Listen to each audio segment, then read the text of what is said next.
রবিবার ভোরে বিশ্বের দীর্ঘতম ৮১ কিমি সাঁতার প্রতিযোগিতা শুরু হলো। আহিরেন সিআরপিএফ ঘাট থেকে বহরমপুর ভাগীরথীর জলে শুরু হলো হাড্ডাহাড্ডি লড়াই। কে হবে এবছরের চ্যাম্পিয়ন? কৌতূহল যেমন রয়েছে, বাড়ছে তেমন উত্তেজনার পারদও।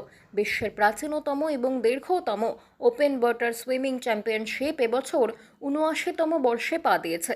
প্রতিযোগিতা ৮১ কিমি ভাগীরথীর বুকে বিশ্ব রেকর্ড গড়ার লড়াইয়ে ঝাঁপালেন দেশ বিদেশের সাঁতারুরা।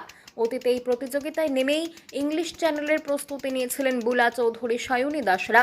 ভারতে স্বাধীন হবার ২ বছর আগে এই জেলায় বঙ্গাবক্ষে শুরু হয়েছিল ৮১ কিমি সাঁতার প্রতিযোগিতা। সেই ট্র্যাডিশন এখনও চালিয়ে যাচ্ছেন মুর্শিদাবাদ সুইমিং অ্যাসোসিয়েশনের কর্তারা। প্রতিযোগিতার আগে সন্ধ্যায় দেশ বিদেশের প্রতিযোগীদের সম্বর্ধনা জ্ঞাপন করা হয়েছে।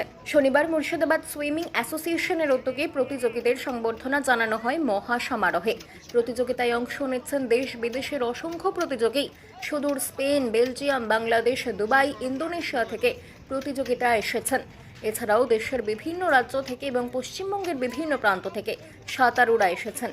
এবছর প্রথম ভারতে এসে ভাগীরথীতে নামলেন স্পেনের মিকেল আর্টিয়েগো। ৮১ কিমি এবছর প্রতিযোগীর সংখ্যা ২১ জন।